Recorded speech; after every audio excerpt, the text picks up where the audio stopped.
Bismillahirrahmanirrahim. Assalamualaikum warahmatullahi wabarakatuh. Nama diberi Abdul Rahim bin Abdul Manaf, nombor matrik 056754. Baiklah, kumpulan kami kumpulan 9 pada hari ini akan membentangkan satu tajuk kecil daripada tajuk marhalah tanfis, iaitu faslu thani tabi'atu marhalah wa mutatalibatuha, iaitu ciri-ciri marhalah dan tuntutan-tuntutannya. Jadi tajuk ini merupakan sambunganlah daripada kumpulan yang bentang sebelum ini. Okey, jadi kita teruskan kepada yang pertama, awalan, yakni tabi'atul marhalah, ciri-ciri marhalah. Tatakallafu an sawaha min marahil wa mujmal tabi'ah hadhihi marhalah yumkinu fi khamsah al-ashya'. Yang ni ciri-ciri marhalah ni sangat berbeza dengan marhalah yang lain-lain, macam marhalah ta'rif, marhalah takwin. Jadi secara ringkasnya marhalah ini merangkumi 5 perkara, iaitu yang pertama al-jihad, iaitu jihad, as-sabru, iaitu sabar, al-israr, maksud dia berterusan atau istiqamah. Yang keempat kamalut ta'ah, yakni ketaatan yang sempurna. Dan yang kelima iaitu aqdu al-bai'ah, mengikat perjanjian. Jadi kita masuk pada yang pertama, iaitu jihad. Dan jihad ada terbahagi kepada dua, iaitu jihad bikulli ma'aniyah, jihad dengan makna. Dan yang kedua jihad bikulli anwa'ihi, jihad dengan jenis-jenisnya. Jihad jenis jihad. Okey, jihad bikulli makna. Jihad dengan makna iaitu jihad an-nafsu, iaitu jihad diri sendiri. Yang kedua jihad asy-syaitan, iaitu jihad dengan syaitan. Maksudnya kita berjihad untuk memerangi syaitan lah, untuk melawan hasutan syaitan. Yang ketiga al-adu, jihad al-adu, iaitu jihad untuk memerangi musuh. Okey, jihad bikulli anwa'ihi, jihad jenis jihad, iaitu yang pertama dia terbahagi kepada 4, iaitu jihad al-lisan wal kalimah, iaitu jihad dengan secara lisan dan perkataan. Yang kedua iaitu jihad al-amal fi kulli majalatihi, iaitu jihad dengan gerak kerja pada setiap perjumpaan. Yang ketiga jihad qitalu a'da'illah, iaitu jihad untuk memerangi musuh Allah. Dan yang keempat jihad al-isti'adat likulli amal yatatallabuhu al-Islam, iaitu jihad dengan bersedia untuk melakukan apa sahaja yang dituntut oleh Islam. Bila yang seterusnya adalah sabar, as-sabru. Sabru macam jihad tadi terbagi kepada dua, iaitu sabru bikulli ma'niyah dan sabru bikulli anwa'iyah. Sabru bikulli ma'niyah terbagi kepada 4, iaitu as-sabru 'alal haq, iaitu sabar ke atas hak. Dan yang kedua sabar 'ala al-ibtila, sabar ke atas ujian. Yang ketiga sabar 'ala al-kitman, iaitu sabar ke atas benda yang berahsia, kerahsiaan. Dan yang keempat sabar 'ala an-nasr, iaitu sabar dengan kemenangan. Dan sabar bikulli anwa', jenis-jenis sabar iaitu sabar an-nafsu 'ala ibadah, iaitu sabar nafsu dalam beribadah. Maknanya kita tahan nafsu lah, kita bersabar dengan nafsu kita ketika melakukan ibadah.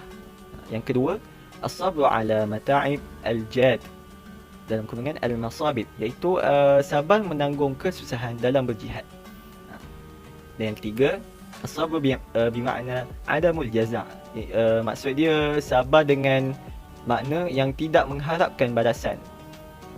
Dan yang keempat iaitu as-sabru bermakna rihabah as-sadri wa tamasu al-'uzur, iaitu sabar dengan makna hati yang luas, makna dengan melapangkan hati.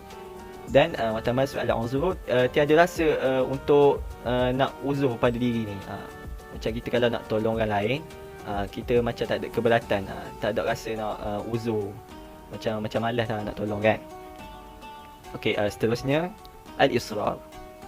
Okey, al-israr bermakna ishtidad al-azmu ala muwasilah til amal.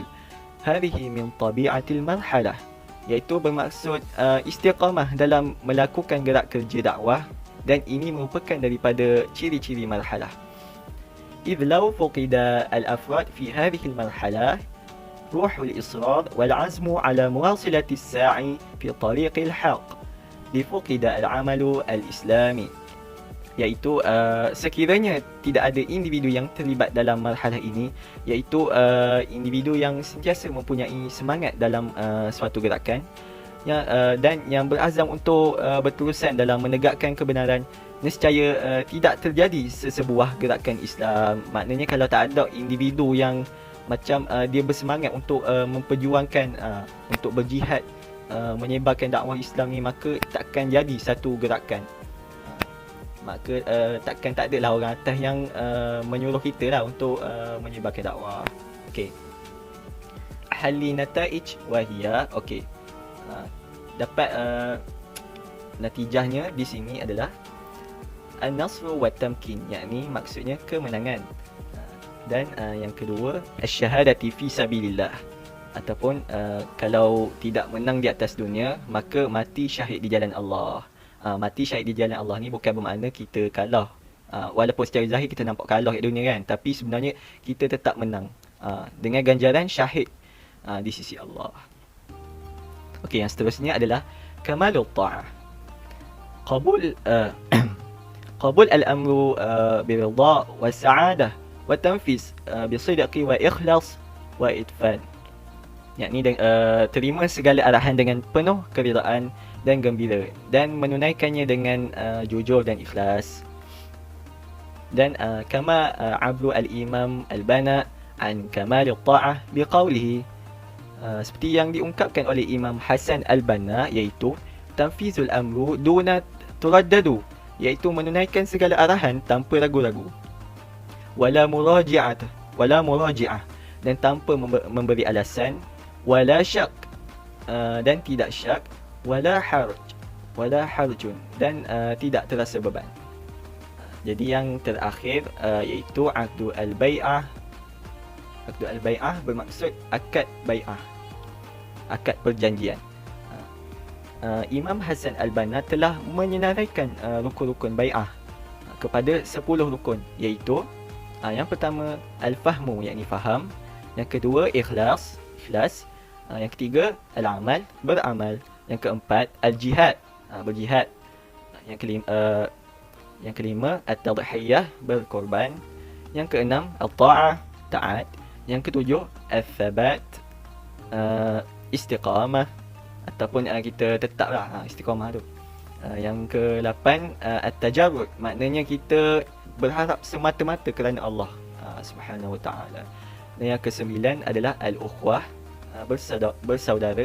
Dan yang terakhir ke-10 iaitu kepercayaan kepada pemimpin, al-thiqah. Jadi seterusnya kita masuk yang kedua, iaitu thaniyan mutatalibatu al-marhalah, yakni tuntutan marhalah. Dia terbahagi kepada 4, iaitu yang pertama mutatalibat fi al-bashari ayu afrad al-marhalah, tuntutan kepada manusia yang mana merupakan individu yang layak. Dan yang kedua mutatalibat fi harakiyah al-afrad, maksudnya tuntutan kepada gerakan individu yang layak. Yang ketiga mutatalibat fi al-khittah wal manhaj, tuntutan kepada perancangan dan pendekatan. Dan yang keempat mutatalibat fi tanzim al-amal fi hadhihi al-marhalah, iaitu tuntutan kepada organisasi gerakan. Baiklah, daripada keempat-empat tadi kita akan terang secara detail tuntutan tadi, iaitu kita mulakan dengan yang pertama, iaitu mutatalibat fi al-bashar ayu afrad al-marhalah, tuntutan kepada individu yang layak tadi dalam marhalah al-tanfiz. Okey, tuntutan pada manusia atau individu yang layak terbahagi, mesti ada 3 unsur yang wajib ada pada individu yang layak ni. Ada 3 unsur yang kena ada, iaitu yang pertama al-istifa, terpilih. Yang kedua al-ikhtibar, iaitu ujian. Dan yang ketiga at-tawfiq, pengiktirafan. Makna ketiga-tiga ni kena ada pada individu yang betul-betul layak. Kalau tak ada 3 benda ni, maka tak layaklah individu tu dia masuk ke peringkat yang tanfis, marhalah tanfis, peringkat yang kira paling tinggi lah ni, paling tinggi daripada at-takwin, at-ta'rif. Jadi daripada 3 ni ada lagi detail, iaitu termasuk pada al-istifa, yang terpilih.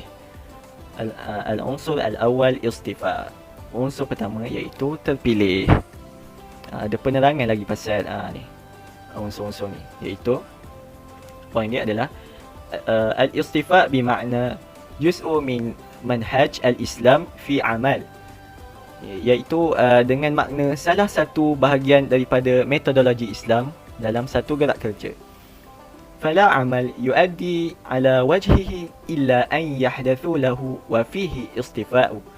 Dan tidak terlaksanalah gerakan Islam itu kecuali berlaku padanya pemilihan. Maknanya kalau tak ada pemilihan, maka macam mana kita nak tentukan bahawa dia adalah individu yang layak? Al-istifa'u al-fardu yajibu an yakuna qad aqyam ala asas salasah. Dan pemilihan individu ni wajib padanya ada 3 perkara asas, iaitu yang pertama as-salah wa taqwa. As-salah bukanlah maksud soleh.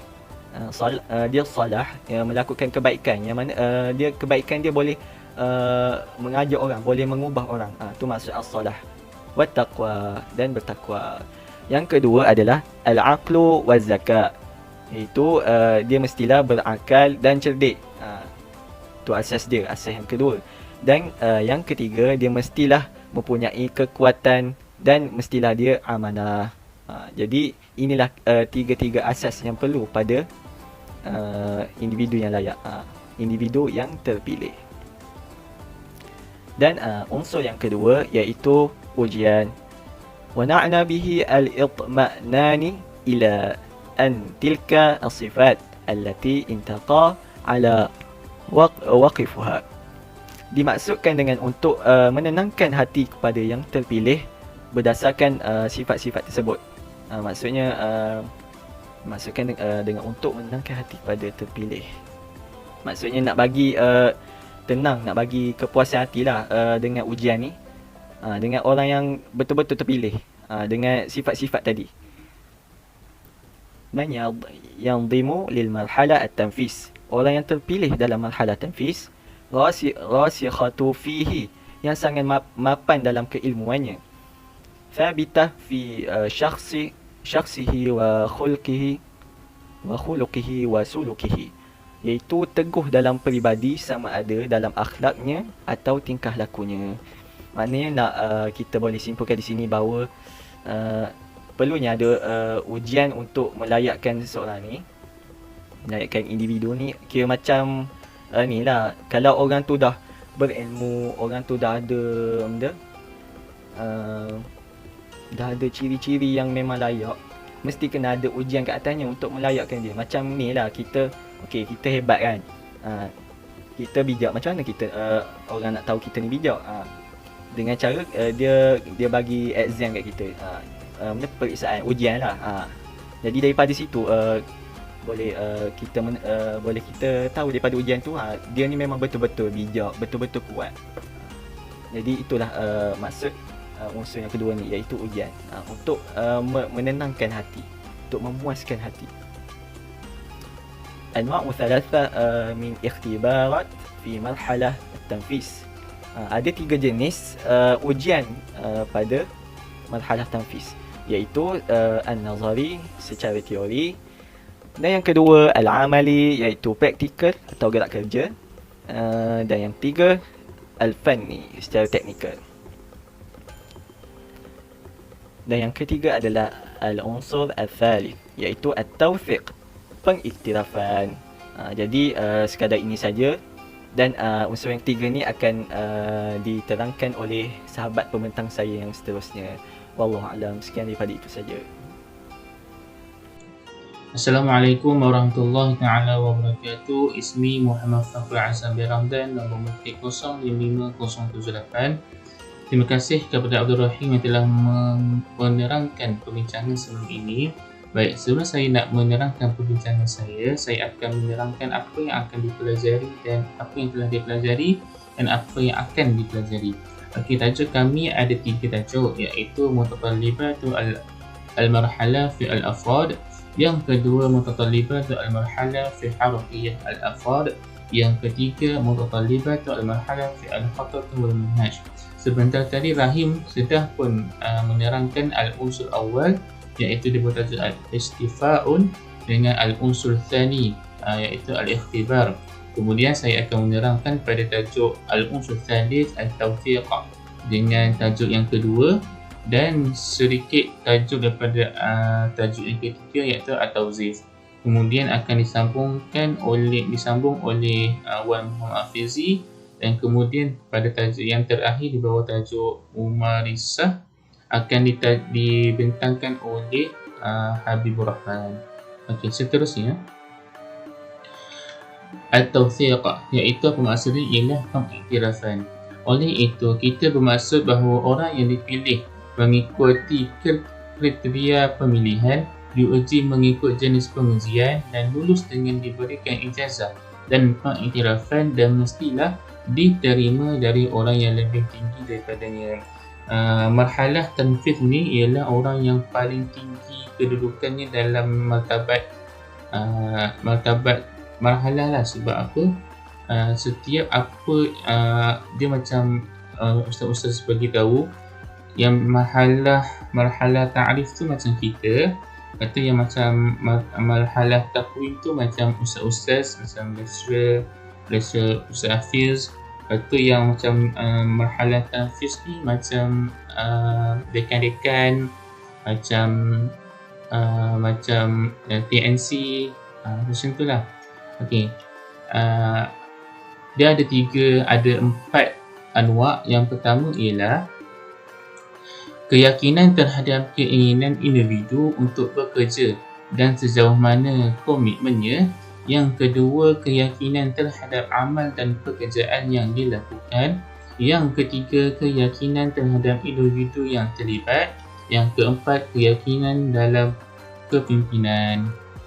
Okey, pada tajuk yang kedua pula, Al-Amru Tsani Mutatalibatu al-marhalah fi harakiyyah al-afrad, yang bermaksud keperluan marhalah pada gerakan perseorangan. Okey, apa dia punya pembahagian dia? Pembahagian dia yang pertama ialah al-qudrah 'ala al-mukhalata an-nas wa ihtimam bihim wal al-infi'al bi umurihim wa qadayahum. Maksudnya ialah keupayaan untuk bersosial dengan orang lain, menjaga mereka, bahkan bersama-sama bekerja dengan mereka terhadap urusan dan masalah mereka. Okey, ada apa dia punya huraian dia? Dan itu kerana dia yang kehilangan kualiti ini ditarik, diasingkan dari orang, dia tidak akan dapat menjalankan tugasnya dalam dakwah atau gerakan. Ini adalah jarak yang jauh antara dengan yang lain bagi mencapai beberapa matlamat dalam bidang ini. Okey, poin yang kedua ialah al-qudrah 'ala hubbun nas wa tahabbubun ilaihim, iaitu keupayaan untuk mengasihi orang dan memikat mereka. Okey, apa poin dia?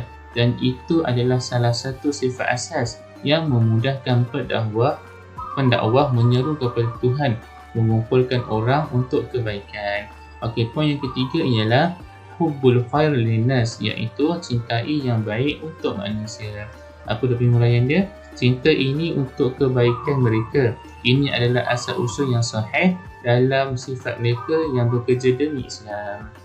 Okey, poin yang seterusnya ialah al-qudrah 'ala at-tanzif an-nas wa tuwajjihuhum, keupayaan untuk mengurus manusia dan memberi petunjuk ajar.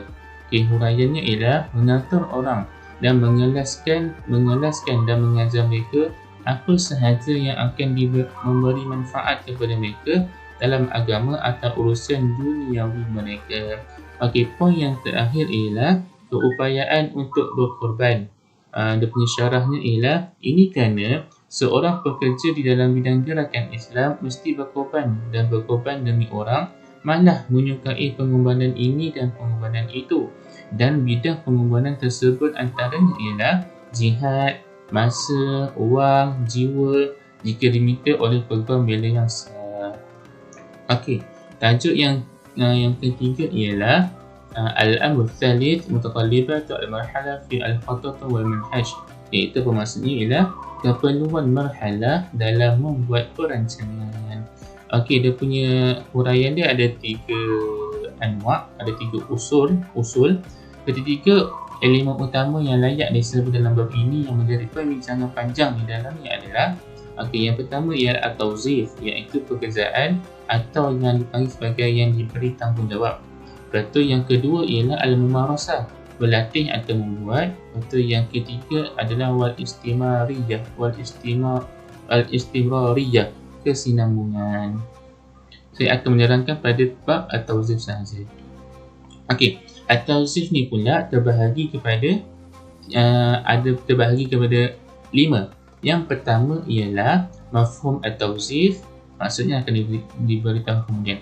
Lepas tu yang kedua ialah majalatu at-tawzif, yang ketiga khatatun at-tawzif, yang keempat asyurutu fi ma yuwazifu, yang kelima muhsalatun at-tawzif.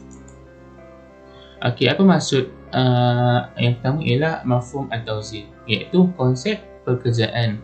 Okey, apa yang dimaksud dengan konsep pekerjaan ialah kedudukan orang yang layak untuk melakukan pekerjaan tertentu dalam pekerjaan ini agar senang untuk bekerja, dan kerja itu mestilah sesuai untuknya, tertakluk pada semua pentimbangan seseorang terhadap pekerjaan ini tanpa memudahkan dalam apa jua aspek.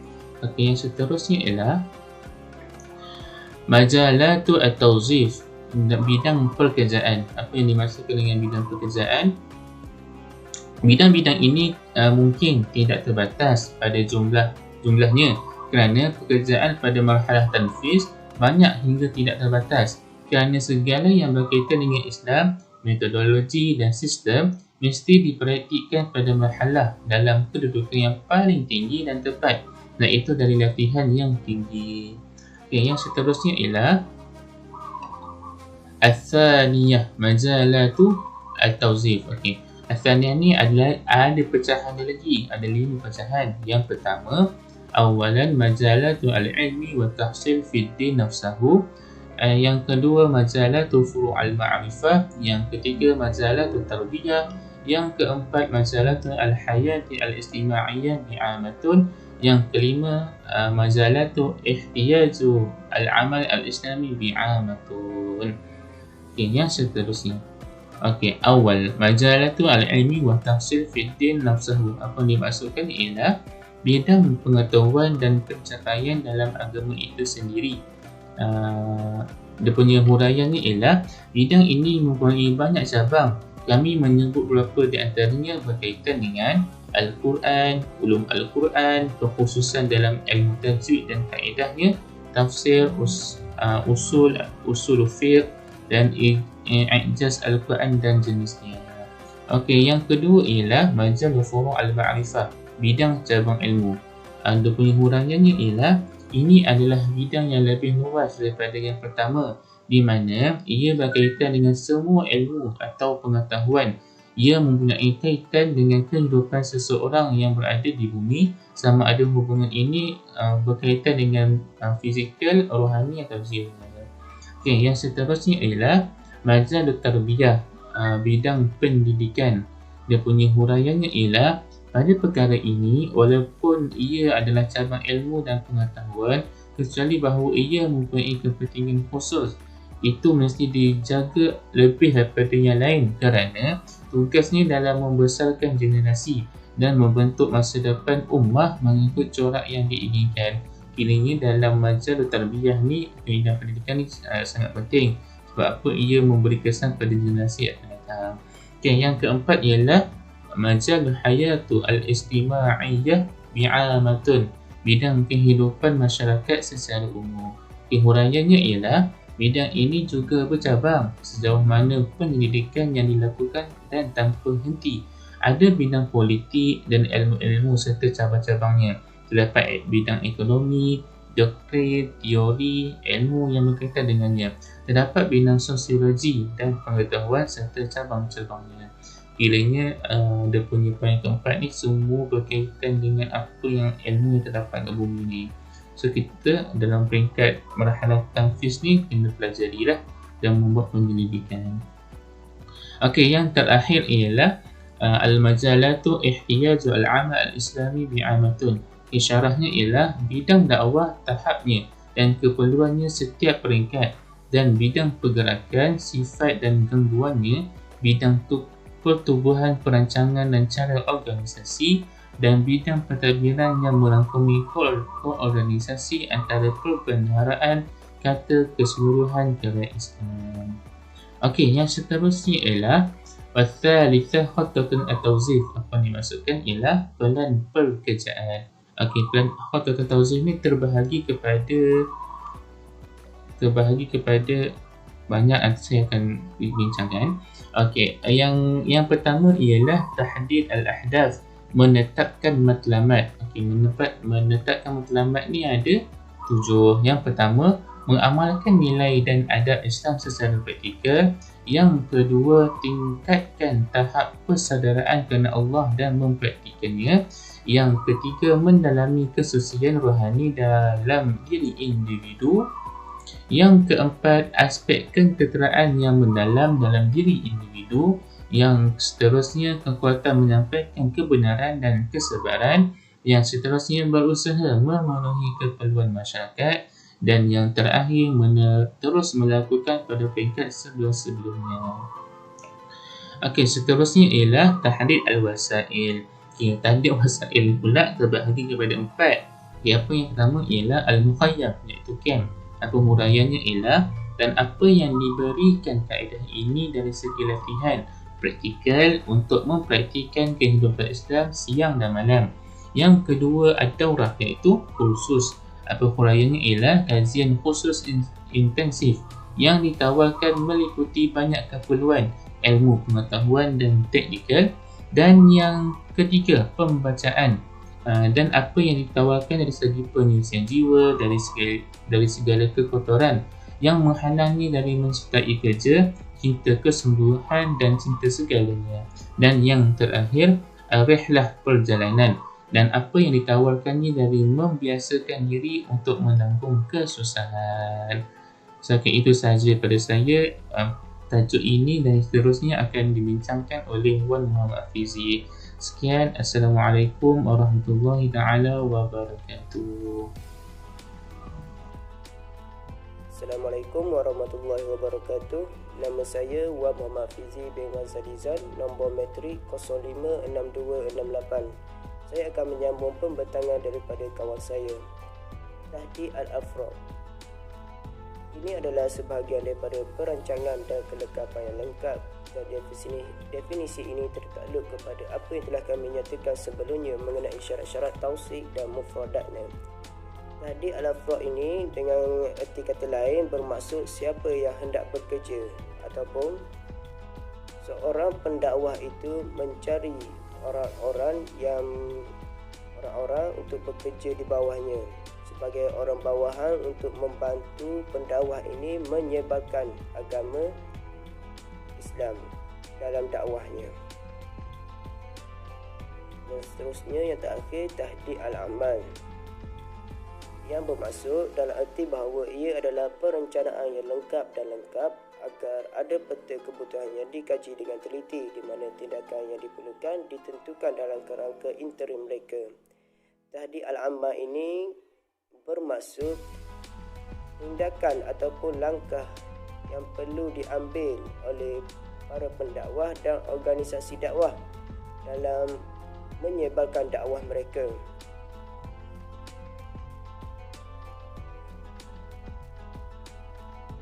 Nuktah yang seterusnya iaitu nuktah yang keempat, asyuruk fi man yuzifu. Ia bermaksud kepada siapakah disyaratkan pekerja ini. Syarat-syarat di sini terdapat 5 perkara, iaitu faham, ikhlas, beramal, jihad dan taat. Yang pertama al-fahmu, iaitu faham. Faham di sini bermaksud memahami segala apa yang telah terkandung di dalam ajaran agama Islam dan meyakini bahawa Al-Quran dan Sunnah itu adalah suci. Yang kedua, ikhlas.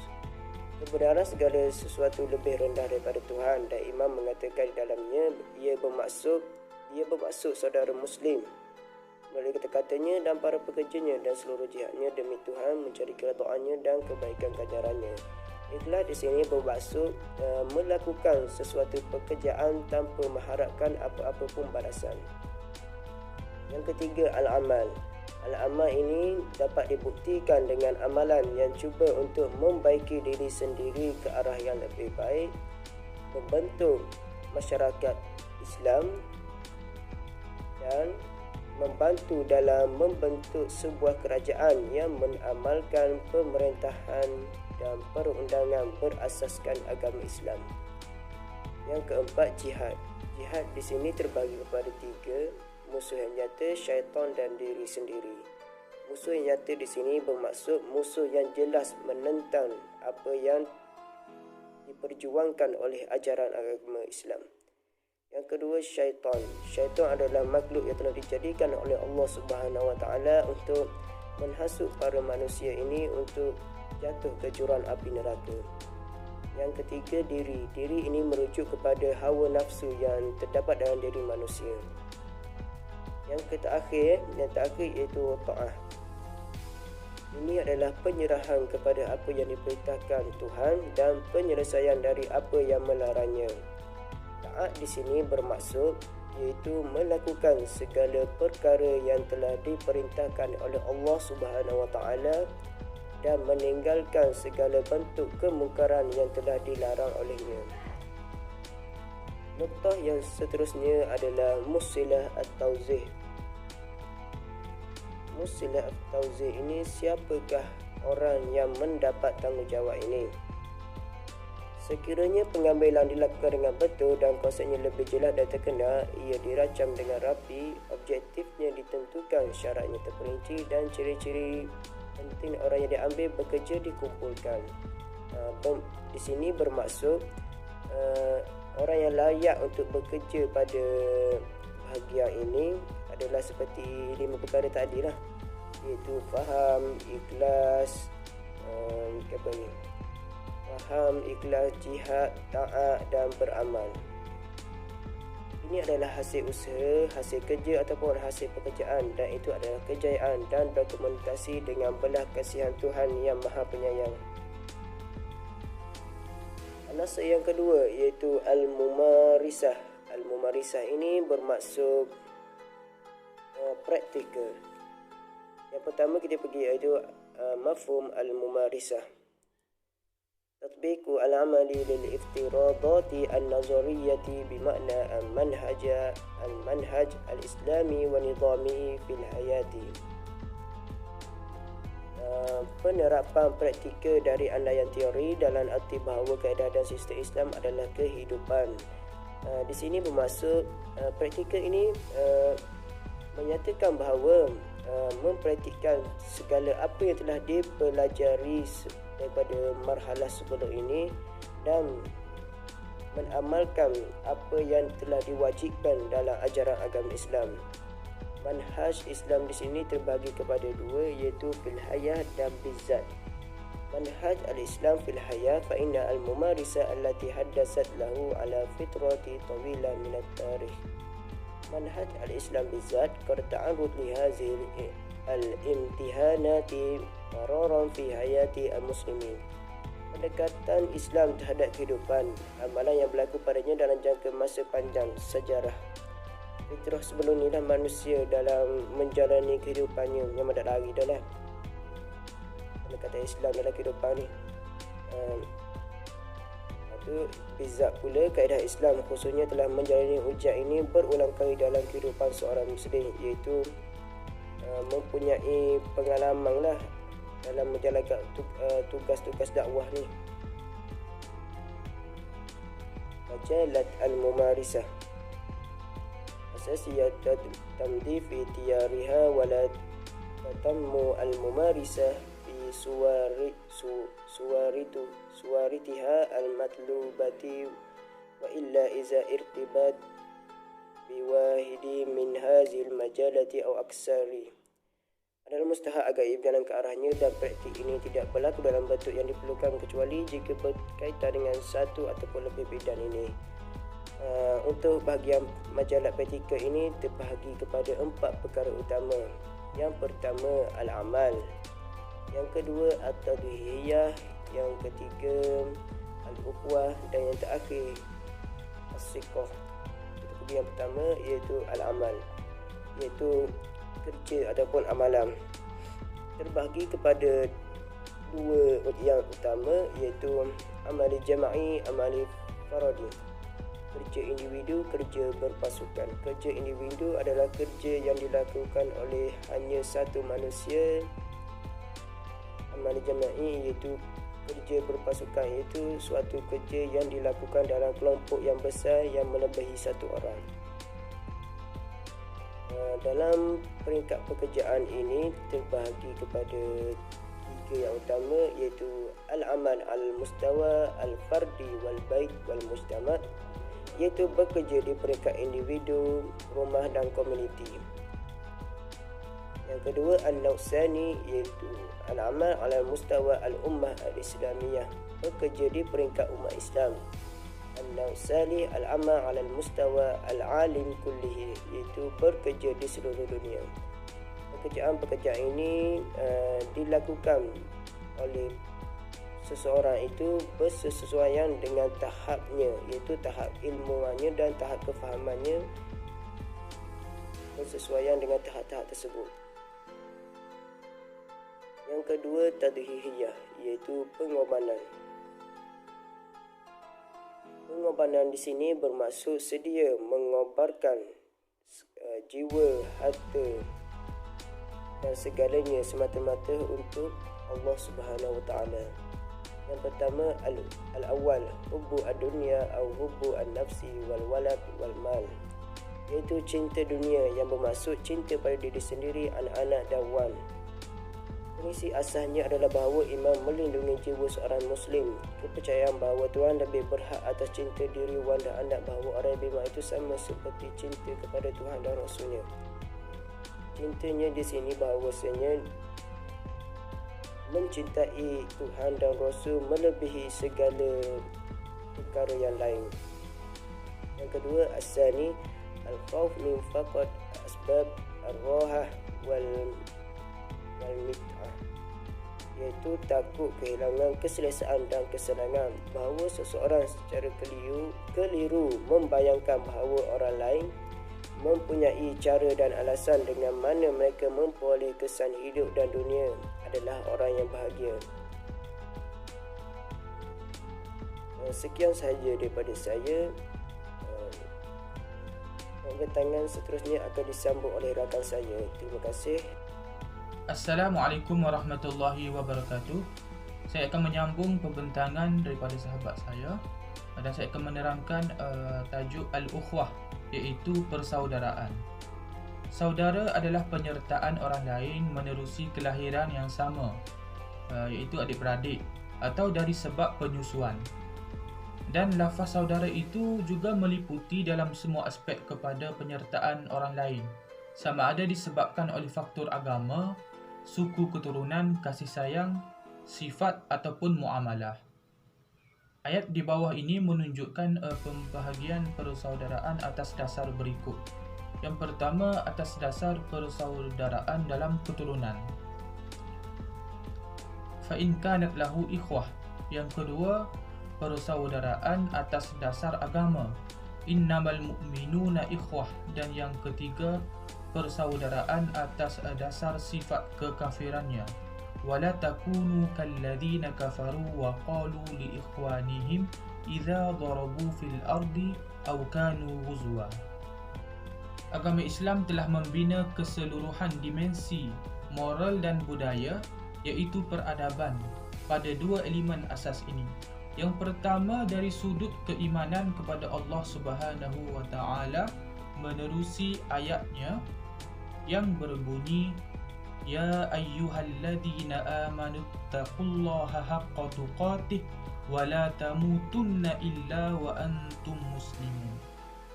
Wahai orang-orang yang beriman, bertakwalah kepada Allah dengan sebenar-benar takwa dan janganlah sesekali kalian mati melainkan dalam keadaan beragama Islam. Yang kedua dari sudut persaudaraan menerusi ayatnya yang berbunyi wa'tasimu bihablillahi jami'a wa la tafarraqu wadhkuru ni'matallahi 'alaikum id kuntum a'daan fa'alafa baina qulubikum فأصبحتم بنعمته إخوانا وكنتم على شفا حفرة من النار فانفذكم منها كذلك يبين الله لكم آياته لعلكم تهتدون. Dan berpegang teguhlah kamu sekalian kepada tali Allah, yakni agama Islam, dan janganlah kamu bercerai-berai, dan kenanglah nikmat Allah kepada kamu ketika kamu bermusuh-musuhan semasa jahiliyah dahulu. Lalu Allah menyatukan di antara hati kamu sehingga kamu bersatu padu dengan nikmat Islam, maka menjadilah kamu dengan nikmat Allah itu orang-orang Islam yang bersaudara, dan kamu dahulu telah berada di tepi jurang neraka disebabkan kekufuran kamu semasa jahiliyah. Lalu Allah selamatkan kamu dan neraka itu disebabkan nikmat Islam juga. Demikianlah Allah menjelaskan kepada kamu ayat-ayat keterangannya supaya kamu mendapat petunjuknya. Seterusnya as-siqah, kepercayaan dan keyakinan seseorang kepada seseorang yang lain sama ada dari segi percakapan atau perbuatan. Manakala dalam konteks marhalah ini, keyakinan dan kepercayaan terhadap kepimpinan inilah yang akan menggerakkan kerja-kerja dakwah. Dan dalam meyakini kepada kepimpinan ini, seseorang perlu bertanya soalan-soalan ini kepada dirinya sendiri. Adakah anda kenal pemimpin sebelum ini dan mengkaji keadaan hidupnya? Yang kedua, adakah dia yakin akan kecukupan dan keikhlasannya untuk memimpin? Dan yang ketiga, adakah dia sanggup menghukum dirinya yang salah? Baiklah, kita masuk pula kepada unsur yang ketiga, iaitu al-istimrariyah, berterusan. An-nuqtah al-ula, mafhum al-istimrariyah, konsep kepada gerak kerja yang berterusan ini. Yang dimaksudkan dengan berterusan pada peringkat ini ialah meneruskan gerak kerja, akan tetapi berusaha keras untuk memajukannya, yakni gerak kerja tersebut untuk menyempurnakan dan menyelesaikannya supaya tercapai matlamat ataupun objektifnya. An-nuqtah al-thaniyah, asasul istimrariyah, asas-asas kepada gerak kerja yang berterusan ini, dia ada 6 di sini. Yang pertama al-intima, iaitu gabungan. Yang kedua iltizam, komitmen. Yang ketiga at-tawasul bainal ajyal, komunikasi antara generasi. Yang keempat at-tarsyih, pencalonan. Yang kelima at-thibat, kegigihan. Dan yang keenam at-tajarrud, iaitu melucutkan. Baiklah, kita masuk kepada al-intima. Dari segi bahasa, intima adalah gabungan dan juga ketinggian. Dari segi sosiologi, ia adalah milik individu dalam kumpulan dan keinginan individu itu untuk menjadi anggota kumpulan, untuk menyumbangkan sesuatu lah supaya gerak kerja Islam ini dapat bergerak dengan baik. Yang kedua, al-iltizam ataupun komitmen. Komitmen inilah yang akan menyempurnakan intima tadi, iaitu gabungan tadi, dan ia akan menghasilkan kesan yang luar biasa. Dan tidak akan berhasillah gabungan itu melainkan dengan adanya iltizam, iaitu komitmen. Jadi seseorang yang nak buat gerak kerja Islam ini perlu ada komitmen dalam diri dia. Yang ketiga, at-tawasul baina al-ajyal, iaitu hubungan antara generasi. Yang mana mereka yang bekerja di bidang Islam secara umum pada peringkat ini dibentuk untuk mereka berdasarkan praktikal dan penerapan pengalaman dan juga aset dari bidang perundangan. Dan gerak kerja itu susah untuk terbentuk kecuali dalam keadaan gerak kerja dan praktikal. Dan dari sinilah pengalaman ini menjadi aset yang sangat penting kepada bidang ataupun lapangan dakwah, sehingga mereka, yakni para pendakwah, dapat menguasai kemahiran. Yang kelima ialah as-sibat, iaitu kegigihan dan juga ketekunan. Dan ia jauh sekali dengan makna yang jumuk seperti tidak bergerak dan juga tidak stabil. Namun as-sibat ini ialah sesuatu yang perlu terdapat pergerakan walaupun sedikit supaya tujuan itu ataupun matlamat dapat dicapai. Maksudnya kita buat kerja apa pun, sama ada besar ataupun kecil atau sederhana, kita perlu tekun dalam membuat kerja supaya kerja itu selesai dan matlamat juga dapat dicapai. Yang keenam dan juga akhir sekali ialah at-tajarrud, yang bermaksud melucutkan.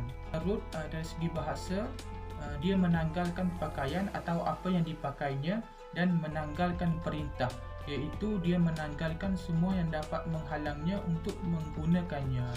Namun dalam konteks marhalah ini, tajarrud ialah sesuatu pelepasan ataupun pelucutan perkara-perkara yang boleh menghalang seseorang ataupun organisasi ataupun pihak itu untuk mencapai kemajuan. Bila adanya perkara-perkara yang boleh mencapai perkara-perkara yang boleh menghalang untuk mencapai kemajuan, maka sesuatu pekerjaan itu akan dilakukan dengan tidak betul dan tujuan juga tidak akan dicapai.